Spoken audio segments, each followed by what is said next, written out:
Good morning साथियों और मेरे प्यारे स्टूडेंट्स, कैसे हैं आप सभी। लास्ट लेक्चर मैंने कुछ टॉपिक्स पढ़ाए थे, आई थिंक आपको समझ में आ गए होंगे। और मैं थोड़ा सा 5 मिनट के लिए पीछे वाले टॉपिक को रिवाइज़ करा दूं। पीछे वाले जो टॉपिक मैंने जो लास्ट टाइम पे कराए थे वो क्या कराया था, सर्किट एलिमेंट्स कराए थे, कैपेसिटर, रजिस्टर और इंडक्टर और ओम्स लॉ कराया था।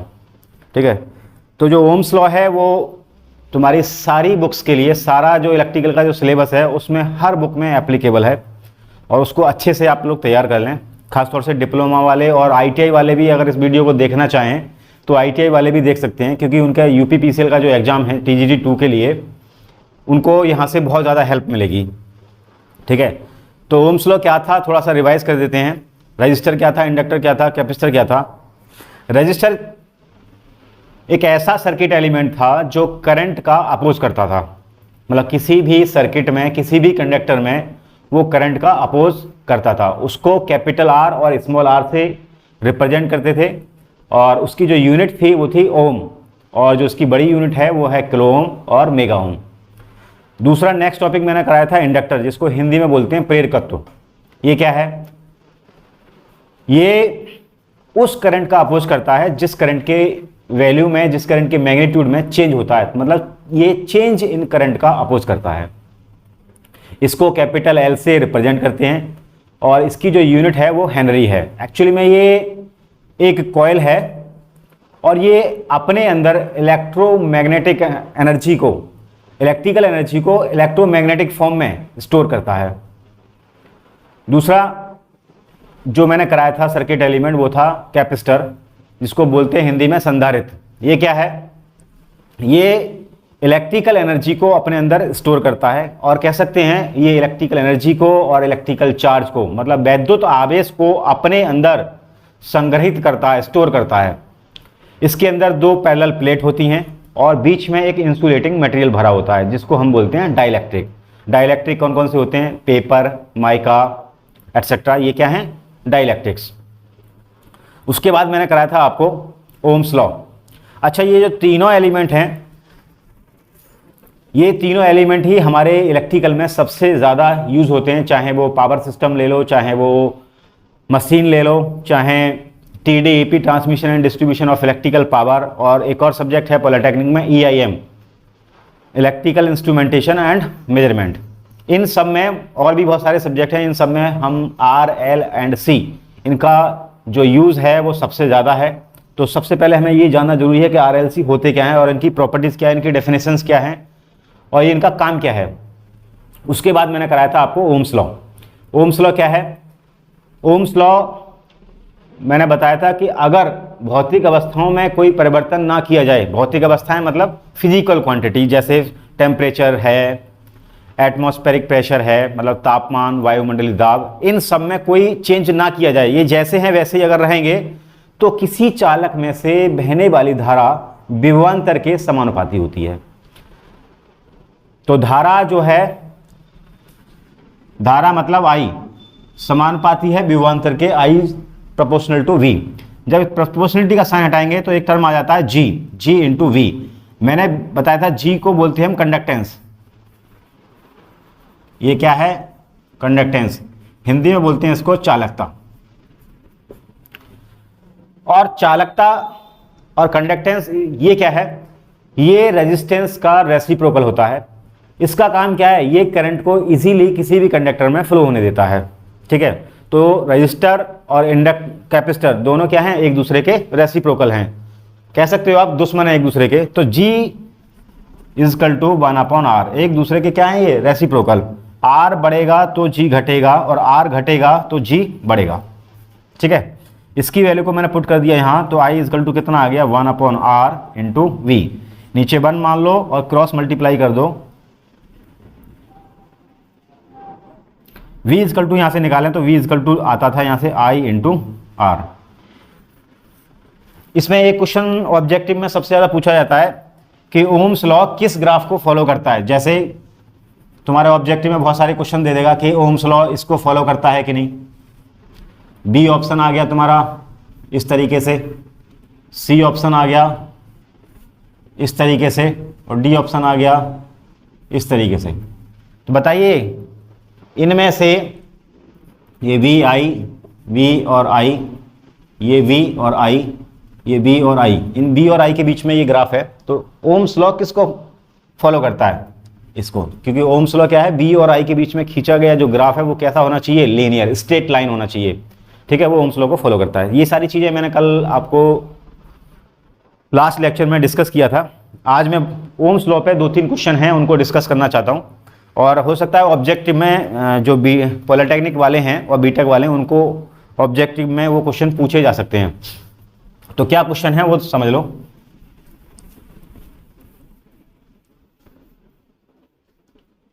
सबसे पहला क्वेश्चन है, is Ohm's law applicable to only individual component? Hindi medium वाले समझ लें, इसका मतलब क्या है, क्या ओम का नियम किसी अकेले कंपोनेंट, अकेला कंपोनेंट कौन सा? मैंने 3 कंपोनेंट बताए थे आपको, आर, एल एंड सी। क्या ओम का नियम किसी अकेले कंपोनेंट के लिए एप्लीकेबल है? क्या ओम के नियम को किसी अकेले कंपोनेंट के लिए हम अप्लाई कर सकते हैं कि नहीं? तो इसका आंसर है यस। इसका आंसर है यस। इसमें फिल इन द ब्लैंक्स भी आपको पूछ सकता है, ऑब्जेक्टिव भी पूछ सकता है। इसका आंसर क्या है? यस। देखो, ओम का नियम इंडिविजुअल कंपोनेंट के लिए तो एप्लीकेबल है ही, दूसरा ये कंप्लीट सर्किट के लिए, कंप्लीट नेटवर्क के लिए भी एप्लीकेबल है।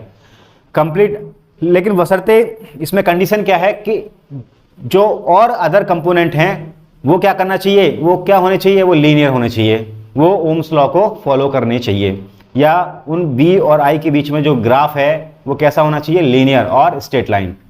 तो पहला क्वेश्चन ये है, समझ में आ गया होगा कि ओम का नियम अकेले किसी कंपोनेंट के लिए भी एप्लीकेबल है और पूरे कंप्लीट नेटवर्क और सर्किट के लिए भी एप्लीकेबल है। आई थिंक ये क्वेश्चन आपको समझ में आ गया होगा। दूसरा क्वेश्चन है, is Ohm's law applicable to non linear devices? अब नॉन लीनियर डिवाइसेस कौन सी होती हैं? हिंदी मीडियम वाले समझ लो, क्या ओम का नियम नॉन लीनियर, मतलब बी और आई के बीच में जो ग्राफ आ रहा है वो स्ट्रेट लाइन नहीं आ रहा है? जैसे नॉन लीनियर का मतलब क्या हो गया, इस तरीके से ग्राफ आ गया, ये क्या है? लीनियर नहीं है। लीनियर मतलब स्ट्रेट लाइन नहीं है, रेखिक नहीं है।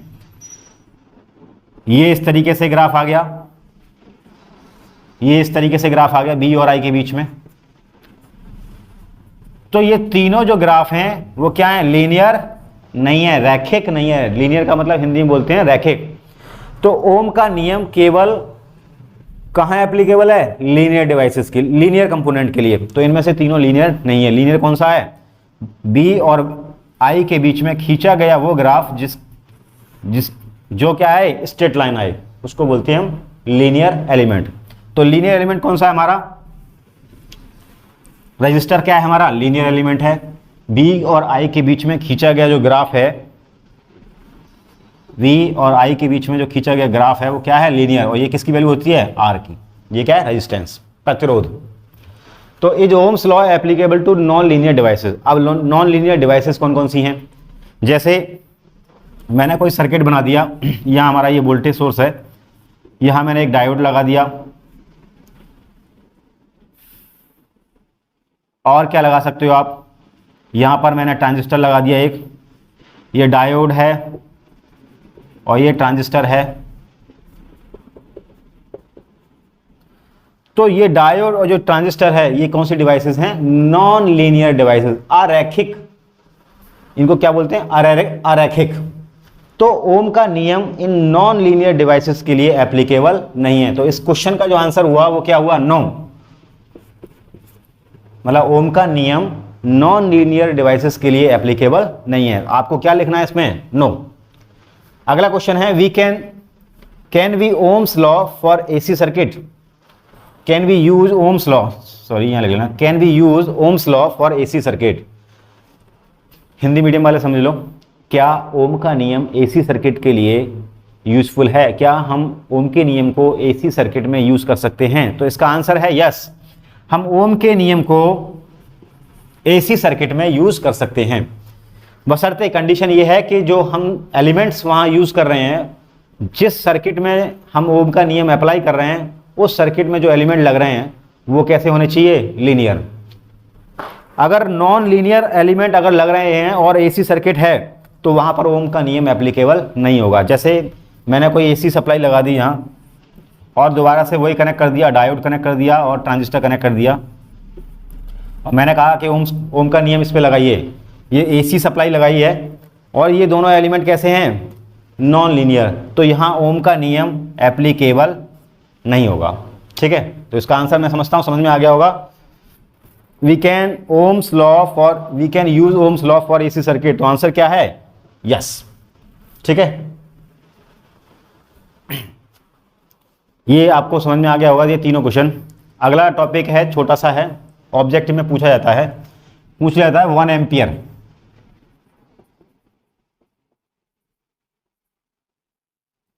हिंदी में इतना तो समझते ही हो सब लोग, 1 एम्पियर।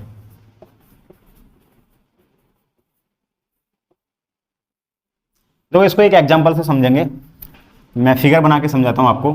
मान लो ये कोई कंटेनर है और इसमें सिल्वर नाइट्रेट का घोल है AgNO3। क्या है इसमें, सिल्वर नाइट्रेट का घोल है। तो 1 एम्पियर को कैसे डिफाइन करेंगे, और भी फॉर्मूले से हम इसको डिफाइन कर सकते हैं। पहले ये समझ लो एक्चुअल में है क्या। ये क्या है, सिल्वर नाइट्रेट, सिल्वर नाइट्रेट।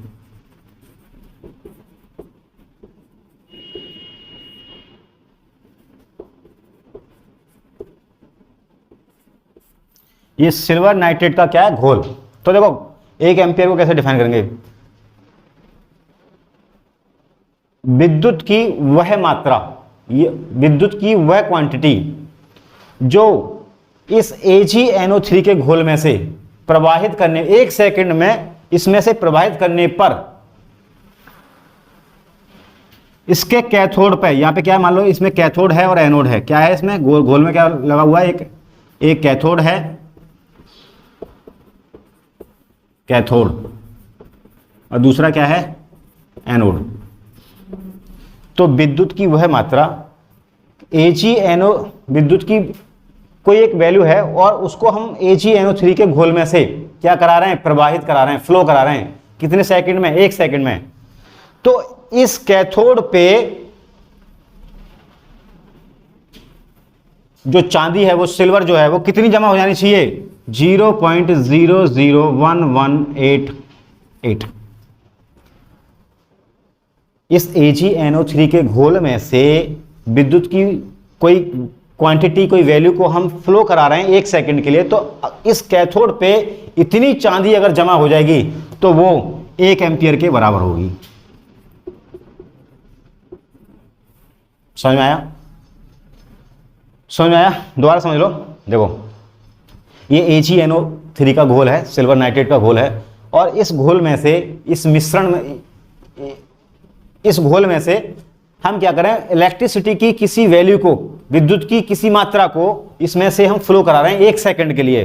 तो कैथोड पे 1 सेकंड में विद्युत की किसी मात्रा को फ्लो कराने में जो चांदी जमा होगी 1 सेकंड में, वो कितनी होगी, अगर इतनी हो जाए 0.00118, तो वो किसके बराबर होगी, 1 एम्पियर के बराबर होगी।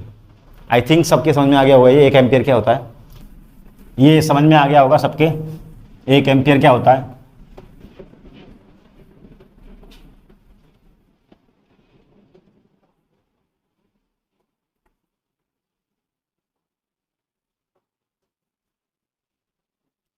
दूसरा टॉपिक है स्पीड ऑफ इलेक्ट्रिक करंट।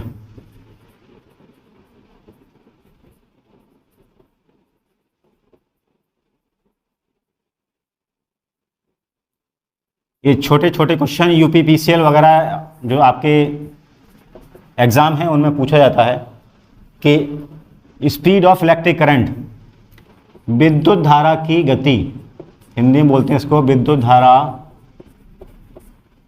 की गति।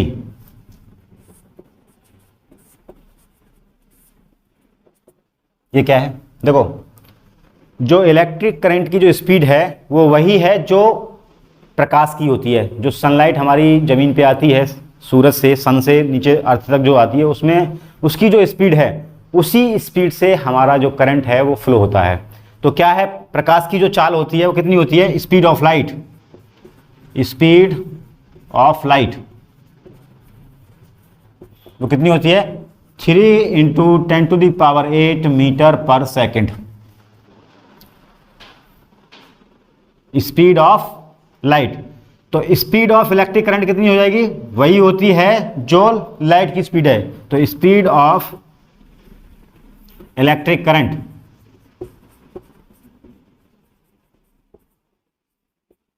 हिंदी में विद्युत धारा की गति कितनी होती है, 3 × 10⁸ मीटर पर सेकेंड। हमारा जो करंट है वो इतनी स्पीड से फ्लो करता है। ये ऑब्जेक्टिव में पूछा जा सकता है या फिल इन द ब्लैंक्स आ सकते हैं कि speed of the electric current dot dot dot dot, तो कितना आपको फिल करना है, 3 × 10⁸ मीटर पर सेकेंड। जो स्पीड लाइट की होती है वही स्पीड हमारी किसकी होती है, करंट की होती है। ये समझ में आ गया होगा आपके। अब नेक्स्ट टॉपिक है एक छोटा सा, मैंने वोल्टेज कराया था आपको, तो वोल्टेज की यूनिट है वो क्या है, वोल्ट।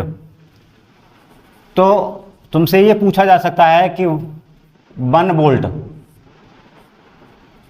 1 वोल्ट क्या होता है, 1 वोल्ट क्या होता है।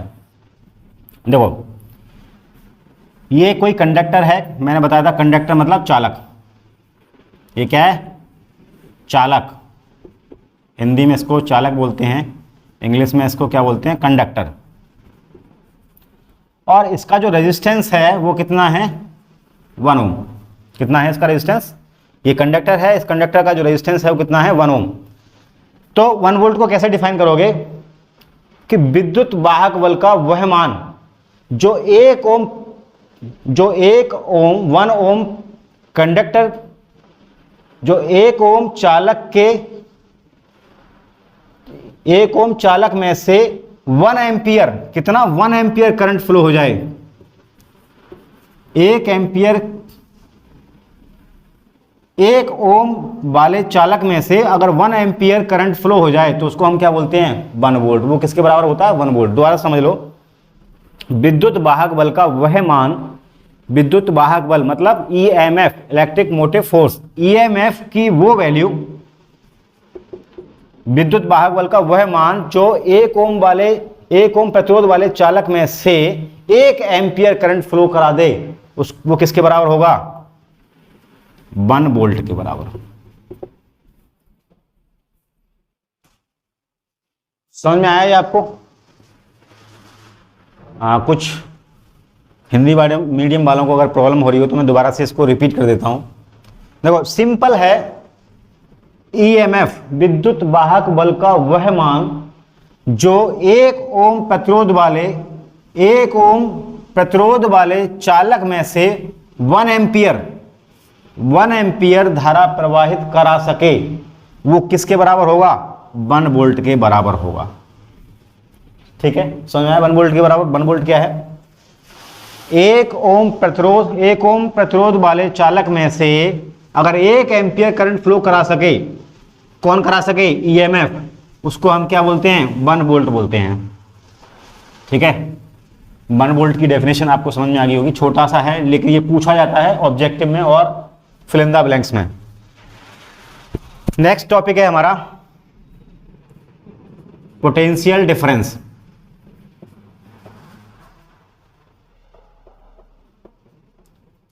डिफरेंस शॉर्टकट में मैं ऐसे लिखता हूं, आप लोग भी आगे समझ लेना डिफरेंस। ये ऐसा अगर दिखाई दे तो समझ लेना क्या लिखा हुआ है, डिफरेंस। इसको हिंदी में बोलते हैं हम विभवांतर।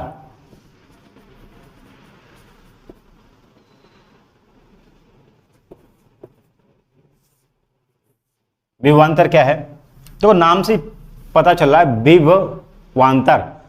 इसका हम संधि विच्छेद करेंगे तो विभव में अंतर, मतलब क्या है, यहां कुछ विभव में अंतर वाली बात है। तो देखो ये कोई कंडक्टर है हमारा, और इस कंडक्टर के 2 ये सिरे हैं, 2 कॉर्नर हैं, ये ए और इसका नाम दे दिया मैंने बी। तो इस पॉइंट पे और इस पॉइंट पे, दोनों पे अगर पोटेंशियल में कोई डिफरेंस हो इस पॉइंट पर और इस पॉइंट पे पोटेंशियल में कोई डिफरेंस हो तो उसको क्या बोलते हैं, पोटेंशियल डिफरेंस। एक्चुअली में जब इस कंडक्टर में से हम करंट फ्लो कराते हैं तो इस कंडक्टर के दोनों सिरों पे विभव में, पोटेंशियल में कुछ डिफरेंस आता है, उसको हम क्या बोलते हैं, पोटेंशियल डिफरेंस, विभवांतर। ठीक है, समझ में आ गया होगा आपके। नेक्स्ट टॉपिक है, इससे पहले मुझे विभव बताना चाहिए था, मैं भूल गया, मैं विभव बताता हूं। विभव क्या चीज है, पोटेंशियल।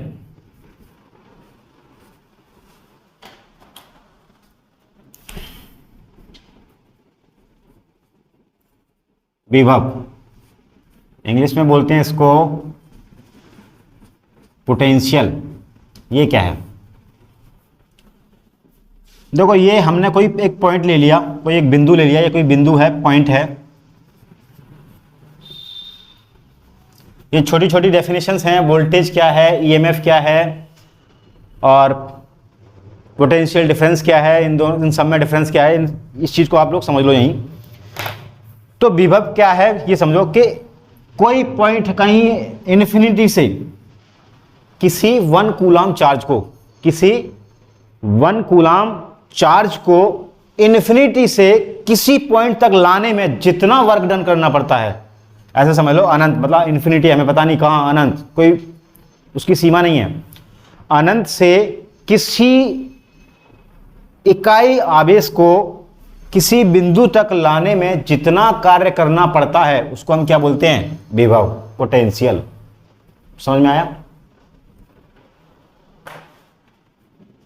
अनंत से मतलब ये इन्फिनिटी है, इन्फिनिटी, और इन्फिनिटी से 1 कूलाम चार्ज को, कितने को, 1 कूलाम चार्ज को किसी पॉइंट तक लाने में जितना वर्क डन करना पड़ता है, ये क्या है, क्या करना पड़ रहा है, वर्क डन करना पड़ता है, उसको हम क्या बोलते हैं, विभव, पोटेंशियल। इसकी डेफिनेशन आप वीडियो को पॉज करके इसकी डेफिनेशन नोट कर लेना। मैंने बोला था कि जब भी आप मेरी क्लास लें तो पेन और कॉपी लेके साथ बैठें, तो जो छोटी छोटी डेफिनेशंस हैं उनको आप नोट करते जाएं। ठीक है, तो विभव समझ में आ गया होगा आपके। दूसरा मैंने बताया था पोटेंशियल डिफरेंस। तो पोटेंशियल डिफरेंस क्या था कि ये कोई कंडक्टर है और इसके 2 सिरे हैं, ये ए मान लिया और ये बी मान लिया। इन दोनों पॉइंटों पे इस पोटेंशियल में जो डिफरेंस आता है, देखो इस पॉइंट का पोटेंशियल कुछ और होगा, इस पॉइंट का कुछ पोटेंशियल कुछ और होगा, तो दोनों पोटेंशियल में क्या होगा, डिफरेंस। फॉर एग्जांपल मान लो इसका पोटेंशियल 20 वोल्ट है और इसका पोटेंशियल 25 वोल्ट है, तो देखो इन दोनों का जो डिफरेंस है वो कितना आया, 5 वोल्ट। तो ये 5 वोल्ट क्या है, पोटेंशियल डिफरेंस। ठीक है, ये आपको समझ में आ गया होगा। नेक्स्ट टॉपिक चलते हैं। अब देखो जो मैंने ओम्स लॉ कराया था तो उस पर कुछ न्यूमेरिकल प्रॉब्लम्स हैं, छोटी छोटी, जो एक्चुअल में एग्जाम में ना, जो तुम्हारे कॉम्पिटेटिव एग्जाम होते हैं उनमें बेसिक पूछा जाता है, बहुत छोटे छोटे पूछे जाते हैं न्यूमेरिकल्स, तो वो हम डिस्कस कर लेते हैं। न्यूमेरिकल प्रॉब्लम्स,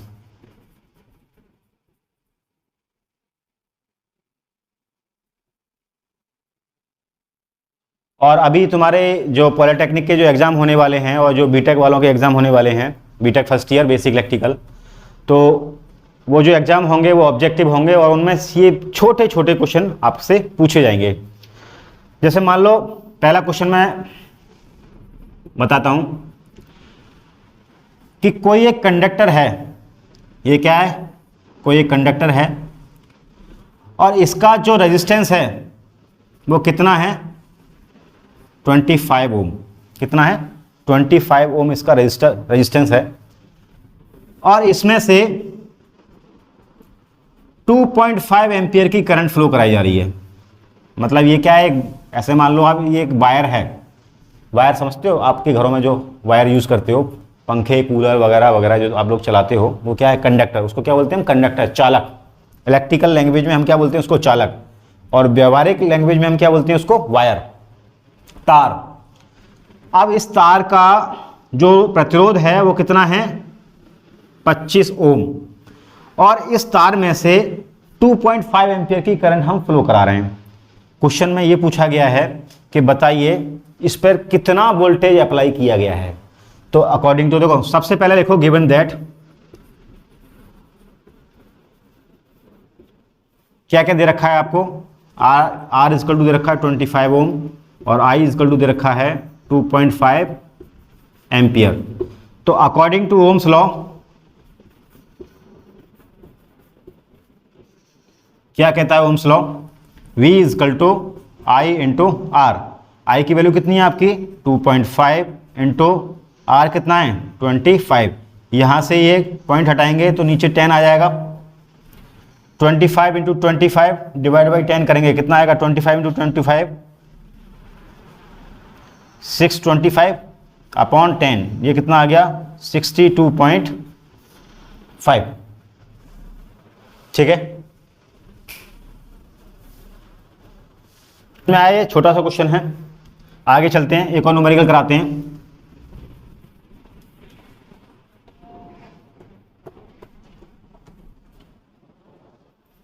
क्वेश्चन नंबर 2,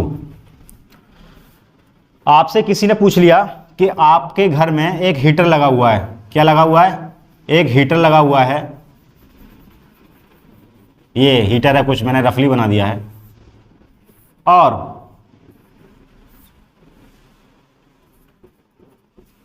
इसको आपके घर में जो ये 5 पिन सॉकेट है उससे कनेक्ट कर दिया। हीटर को 5 पिन सॉकेट से, देखो एग्जामिनर कभी कभी कंफ्यूज करते हैं, इस हीटर को 5 पिन सॉकेट से कनेक्ट कर दिया। और जो हमारी सप्लाई है वो कितनी है? इसमें जो सप्लाई आ रही है, जो वोल्टेज आ रहा है वो कितना आ रहा है 230 वोल्ट सप्लाई आ रही है और 50 हर्ज फ्रीक्वेंसी है। ठीक है, तब तुमने क्या किया, इस हीटर के एलिमेंट का, सॉरी इस हीटर के एलिमेंट में से जो करंट फ्लो हो रहा है उसको मेजर किया आपने मल्टीमीटर से, या क्लैब मीटर आते हैं, नॉब वाला देखा हुआ, इस तरीके से उसमें फंस जाता है वायर, उसको क्लैब मीटर बोलते हैं। क्लैब मीटर से आपने इसमें करंट चेक किया तो करंट की जो वैल्यू है वो आ रही है 7.5 एम्पियर। समझ में आया? ऐसे समझ लो क्वेश्चन क्या है। क्वेश्चन ये है कि तुम्हारे घर में तुम लोग हीटर यूज कर रहे हो और उस हीटर को हमने 230 वोल्ट सप्लाई से हमने कनेक्ट कर दिया और उस हीटर में से कितना एम्पियर करंट फ्लो हो रहा है 7.5 एम्पियर करंट फ्लो हो रहा है। तो क्वेश्चन में ये पूछा गया है कि इस हीटर के एलिमेंट का प्रतिरोध कितना है, इसका रेजिस्टेंस कितना है। सिंपल क्वेश्चन है। देखो सप्लाई कितनी आ रही है तुम्हारी 230 वोल्ट, फ्रीक्वेंसी कितनी दे रखी है 50 हर्ट्ज, ये फ्रीक्वेंसी घुमाने के लिए दे रखी है, इसका कोई यूज नहीं है। और आई कितना दे रखा है तुम्हारा 7.5 एम्पियर। तुमसे पूछा क्या है आर की वैल्यू। तो अकॉर्डिंग टू ओम्स लॉ